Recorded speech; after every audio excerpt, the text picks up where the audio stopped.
বৈষম্য বিরোধী ছাত্র আন্দোলনে আহত ছাত্র জনতাকে বিনামূল্যে চিকিৎসা দেওয়া হবে বলে জানান সমন্বয়ক হাসনাত আব্দুল্লাহ।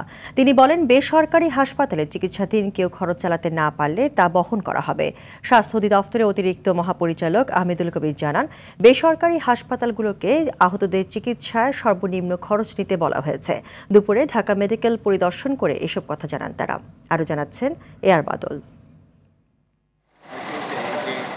বৈষম্য বিরোধী আন্দোলনে 16 জুলাই থেকে 6 আগস্ট পর্যন্ত ঢাকা মেডিকেলে চিকিৎসা নিয়েছেন প্রায় 2200 জন ছাত্র জনতা, যাদের মধ্যে ভর্তি হয়েছিলেন 786 জন।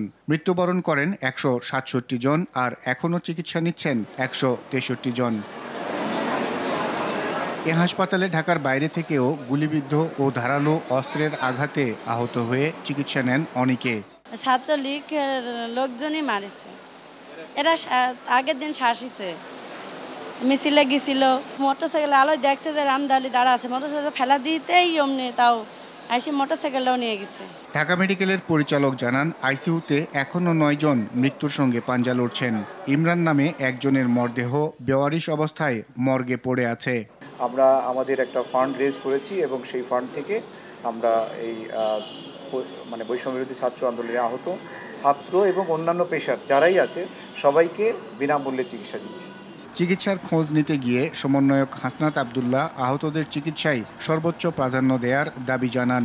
যত সরকারি হসপিটাল রয়েছে শুধুমাত্র এই গণঅভ্যুত্থানে আহতদের জন্য বিশেষভাবে স্পেশালাইজড ডেডিকেটেড একটা ইউনিট করে দেওয়া হবে এবং এই ডেডিকেটেড ইউনিটে শুধুমাত্র তাদের জন্য সম্পূর্ণ ফ্রিতে কিন্তু চিকিৎসা থাকবে। প্রাইভেট মেডিকেল কলেজের ক্ষেত্রেও কিন্তু আমাদের গতকাল আমরা দেখেছি স্বাস্থ্য মন্ত্রণালয় থেকে একটি বিজ্ঞপ্তি দেওয়া হয়েছে, প্রাইভেট মেডিকেল কলেজেও কিন্তু ওয়েভার দেওয়া হচ্ছে, অর্থাৎ এবং ওয়েভারগুলো কি অর্থনৈতিক অবস্থা অনুযায়ী কোনো প্রাইভেট ইউনিভার্সিটি কলেজ একদম সম্পূর্ণ ফ্রিতে, কিছু হচ্ছে শুধুমাত্র ওষুধের পয়সাটা রাখবে। এখন যদি ওষুধের পয়সা দিতেও কারো সমস্যা হয় সেক্ষেত্রেও যেন আমাদেরকে জানায়। অর্থাৎ আমরা প্রাইভেট ক্ষেত্র এবং পাবলিক যেই প্রতিষ্ঠানগুলো রয়েছে চিকিৎসা সেবাতে সবগুলোতে আমরা নিশ্চিত করতে চাই আহত ছাত্র নাগরিক যেন একদম সম্পূর্ণ ফ্রিতে চিকিৎসাটি পায়, কারণ তাদের চিকিৎসা দেওয়া হচ্ছে বর্তমান সরকারের প্রথম এবং প্রধান প্রায়োরিটি। স্বাস্থ্য অধিদপ্তরের অতিরিক্ত মহাপরিচালক আহমেদুল কবির বলেন, চিকিৎসার জন্য বিশেষায়িত ইউনিট গঠন করা হবে।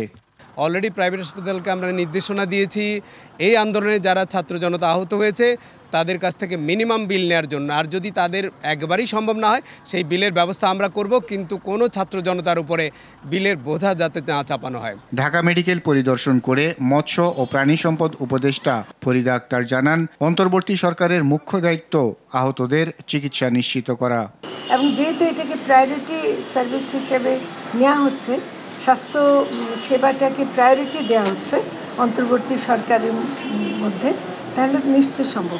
এআর বাদল, RTV, ঢাকা।